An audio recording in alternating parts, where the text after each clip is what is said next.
Aí pessoal, essa aqui é uma máquina Dolce Gusto automática. Essa é chique, hein, ó. Olha aqui. Pra quem quer aprender a comprar uma máquina boa.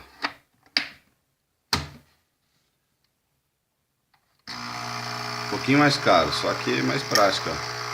Olha que chique.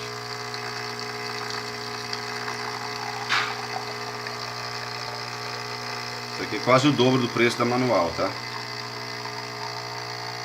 A vantagem, você não precisa ficar olhando pra ela fazer o café. Olha lá. Aí. Cheio de luzinha. Tá vendo? Olha aqui como que sai.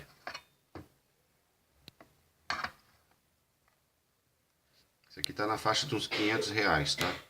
O manual na faixa de 280.